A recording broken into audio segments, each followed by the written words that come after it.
Hi friends, welcome to Pooran's kitchen. இன்னைக்கு நம்ம சேனல்ல சுவையான தேங்காய் போலி எப்படி செய்யறது அப்படினா பார்க்க போறோம். வாங்க வீடியோக்குள்ள போகலாம்.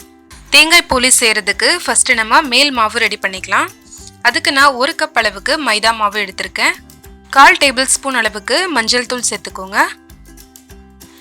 தேங்காய் போலி வெள்ளையா இருக்கணும் அப்படி நினைச்சீங்கன்னா மஞ்சள் தூள் சேர்க்காம ஸ்கிப் பண்ணிடுங்க.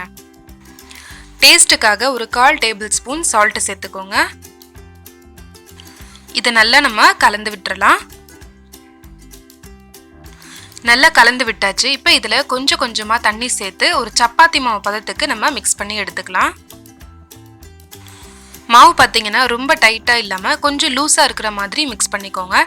அப்பதான் நமக்கு போலி நல்லா சாஃப்ட்டா இருக்கும். மாவு நல்லா mix பண்ணியாச்சு. இப்போ இதல ஒரு 2 டேபிள்ஸ்பூன் அளவுக்கு எண்ணெய் சேர்த்துக்கோங்க. எண்ணெய் சேர்த்துட்டு ஒரு 2 நிமிஷத்துக்கு இந்த மாதிரி நல்லா அழுத்தி பிசைஞ்சுக்கோங்க. நீங்க மாவு எந்த அளவுக்கு நல்லா அழுத்தம் கொடுத்து பிசைறீங்களோ அந்த அளவுக்கு நமக்கு போலி நல்லா சாஃப்ட்டா இருக்கும். மாவு நல்லா mix பண்ணியாச்சு. இப்போ இதுக்கு மேல கொஞ்சமா எண்ணெய் தடவிக்கோங்க. அப்பதான் நமக்கு மாவு வறண்டு போகாம நல்லா சாஃப்ட்டா இருக்கும். மாவு நல்லா ஊறட்டும். இத அப்படியே நம்ம வச்சிரலாம். அதுக்குள்ள நம்ம தேங்காய் பூரணம் ரெடி பண்ணிடலாம். தேங்காய் பூரணம் செய்யிறதுக்கு ஃபர்ஸ்ட் நம்ம வெல்ல கரைசல் ரெடி பண்ணிக்கலாம். ஒரு panல 150 கிராம் அளவுக்கு வெல்லம் சேர்த்துக்கிறேன். இதுல கொஞ்சமா தண்ணி சேர்த்துக்கோங்க. வெல்லம் நல்லா கரையணும். அது வரைக்கும் நம்ம நல்லா இத mix பண்ணி விட்டுக்கலாம்.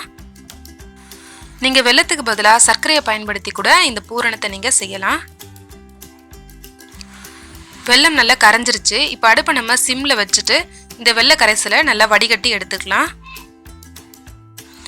கண்டிப்பா நம்ம வடிகட்டிட்டு தான் யூஸ் பண்ணனும். ஏன்னா வெல்லத்துல நிறைய டஸ்ட் எல்லாம் இருக்கும்.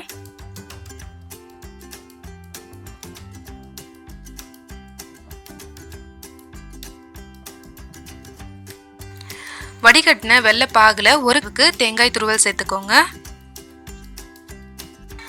தேங்காய் துருவல் சேர்த்துட்டு நல்லா mix பண்ணிக்கோங்க. தேங்காயும் வெல்லமும் சேர்ந்து நல்லா இறுகி கெட்டியான பதத்துக்கு வரணும். அது வரைக்கும் நல்லா mix பண்ணிக்கலாம். பூரணம் நல்லா கெட்டியாயிடுச்சு. இதுல ஒரு 1/4 டேபிள்ஸ்பூன் அளவுக்கு ஏலக்காய் தூள் சேர்த்துக்கலாம். ஏலக்காய் தூள் சேர்த்துட்டு நல்லா கலந்து விட்டுக்கோங்க. தேங்காயில இருக்கிற ஈரப்பதம் எல்லாம் நல்லா dry ஆகி நல்லா கெட்டியா வரணும். அது வரைக்கும் நல்லா கலந்து விட்டுக்கோங்க. 1 டேபிள்ஸ்பூன் நெய் சேர்த்துக்கோங்க. சேர்த்துட்டு நல்லா கலந்து விட்டுருங்க. நெய் சேர்க்கிறதுனால போலி நல்லா டேஸ்டாவும் நல்ல மணமாவும் இருக்கும். பூரணம் ரெடி ஆயிடுச்சு. இப்போ நம்ம ஸ்டவ் ஆஃப் பண்ணிடலாம்.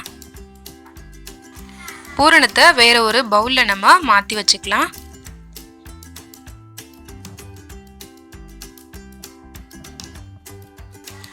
மாவு நல்லா ஊறி சாஃப்ட்டா வந்திருக்கு.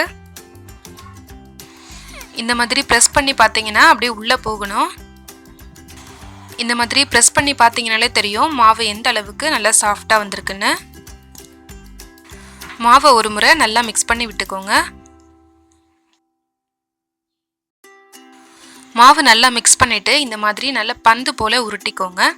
உருட்டிட்டு அதுல இருந்து ஒரு சின்ன பால் சைஸ்க்கு எடுத்துக்கோங்க. இந்த மாதிரி ஒரு சின்ன வாழை இலை எடுத்துக்கோங்க. எடுத்துட்டு அதுல கொஞ்சமா நெய் அப்ளை பண்ணி வச்சுக்கோங்க.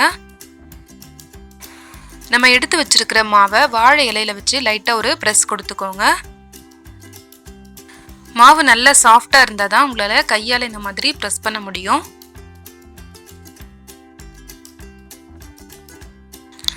இப்போ நம்ம ரெடி பண்ணி வச்சிருக்கிற தேங்காய் பூரணத்துல இருந்து கொஞ்சமா எடுத்து மாவோட சென்டர்ல வச்சுக்கோங்க.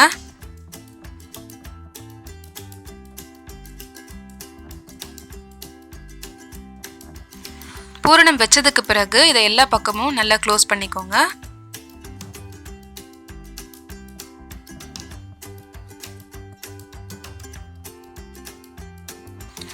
க்ளோஸ் பண்ணிட்டு வாழை இலையில வச்சிட்டு நல்லா ரவுண்ட் ஷேப்ல நல்லா பிரஸ் பண்ணி விட்டுக்கோங்க.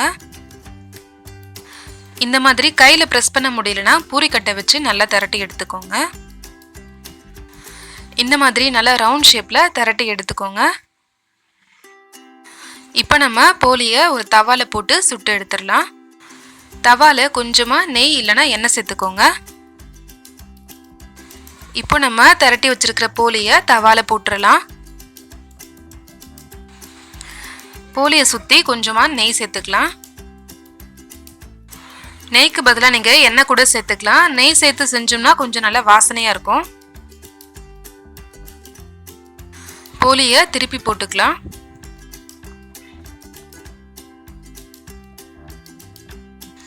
ரெண்டு பக்கமும் நல்லா செவந்து வந்துருச்சு. இப்போ நம்ம இதை எடுத்துடலாம்.